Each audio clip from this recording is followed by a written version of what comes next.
Up with KREM begins now. Time to rise and shine, everyone. 6 o'clock here on your Monday morning. I'm Tim Pham. And I'm Nicole Hernandez. Rise and shine, man. I was like, we're already an hour into the show, but here we are. All right, we have Thomas Patrick with us because, Thomas, the sun has been up for a while, but can we even see it right now with all the clouds? I actually do think we can see it over mostly eastern and central Washington. A little bit extra cloud cover over North Idaho at the moment. I think it's really subtle on the satellite layer, but it does look like areas just kind of north of this line is where most of that cloud cover currently is, but a lot clearer, especially for central Washington right now. Enjoy any sunshine that we do get early on for this morning, because not just the cloud cover is back, but so will the rain chances or even thunderstorms later on for the afternoon and evening hours today. So that's what we're definitely going to be keeping an eye on in just a few hours time. But for our current temperatures, we're largely in the mid 40s at the moment, just warming up to the low 60s today.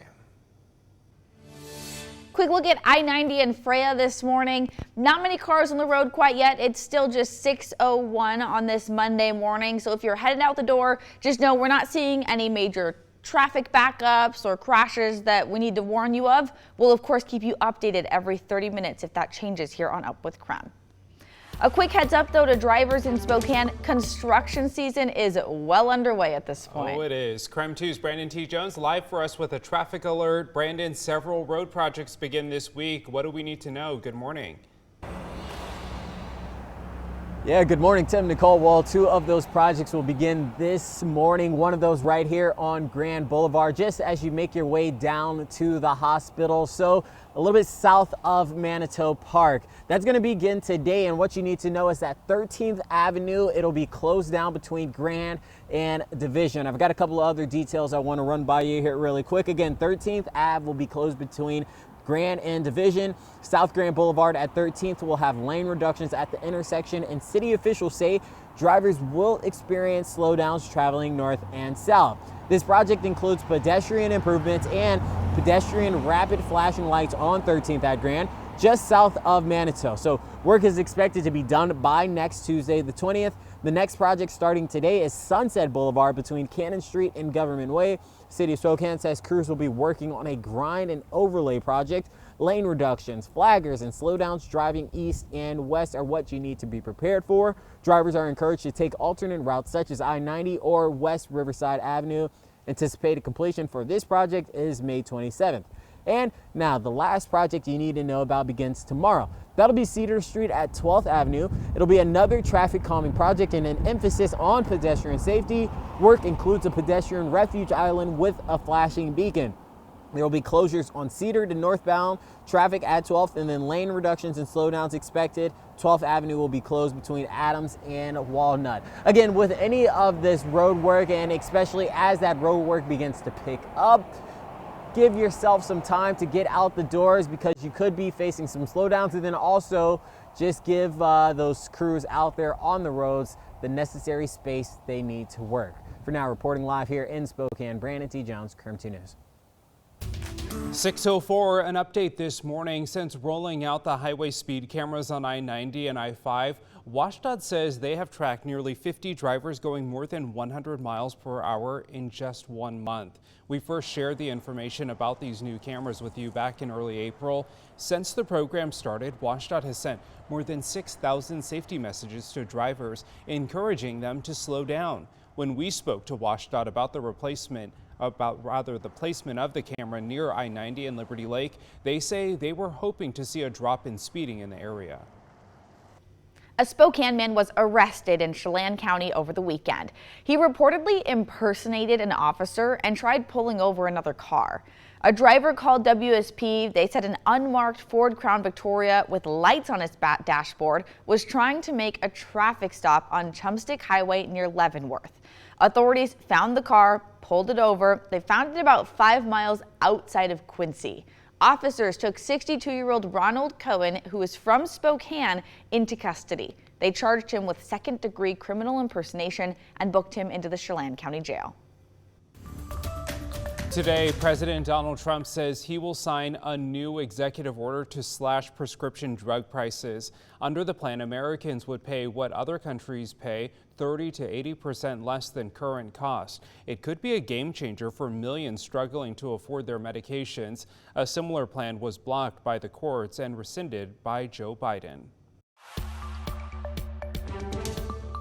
This morning, Spokane County health officials are working to raise awareness about STI testing following a 50% increase in syphilis cases. The bacteria that causes the STI moves pretty slow, so you could test negative at first, then a few weeks later, test positive.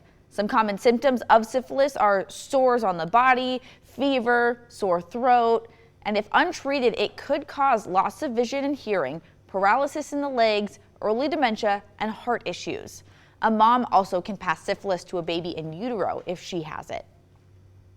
But 2024, we reported 10, which is the highest we've ever reported. If mom gets treated during pregnancy, that also treats baby. Just a reminder, anyone can get syphilis, but it is treatable. That's why health officials say it is important to get tested. New from over the weekend, Kootenai County sheriffs and the Coeur d'Alene police arrested a man wanted for murder in Montana.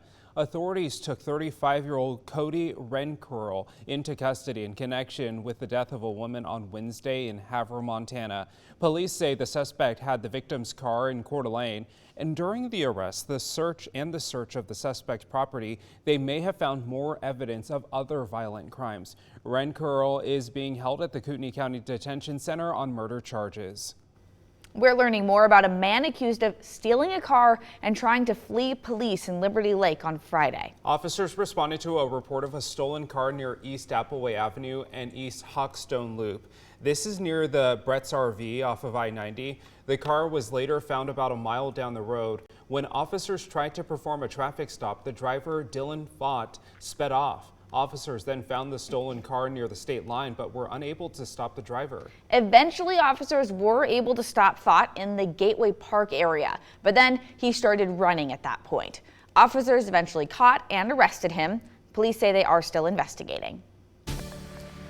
At 6:07, here's another look at our weather forecast, where our temperatures this morning not too bad, pretty much average for mid-May standards. Mid-40s overall across Spokane County and into Coeur d'Alene as well at 46 degrees. Now for today, though, we are right back to more scattered showers looking likely by the afternoon and evening hours. I will say this, central Idaho and northern Washington have the best chance for rain, and Spokane's kind of somewhere in between those. So coming up, I'll detail how these showers will appear and regenerate across the inland Northwest and what that means for these rain chances moving forward over the next 48 hours.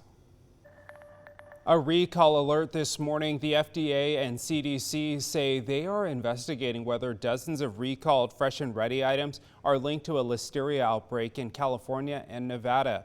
The packaged meals were sold under the brand names Fresh and Ready, City Point Market Fresh Food to Go, and Fresh Take Crave Away in vending machines and break room areas across 4 states, including Washington, Arizona, California, and Nevada. Consumers are urged to throw away the recalled products and contact the company for a full refund. So far, they have no confirmed cases of listeria in Washington state. Well, new this morning, as he starts his first full week as Pope, Pope Leo XIV spent the morning speaking to thousands of journalists at the Vatican. The Pope spoke about the importance of free speech and truth and called on imprisoned journalists to be released. He also touched on the challenges of artificial intelligence. Afterward, Pope Leo met with the crowd, even stopping to sign a baseball. Yesterday, Pope Leo held Mass for the first time. He called for peace in Ukraine, a ceasefire, and hostages in Gaza to be released. He also wished mothers around the world a happy Mother's Day and encouraged young people to get involved with the church.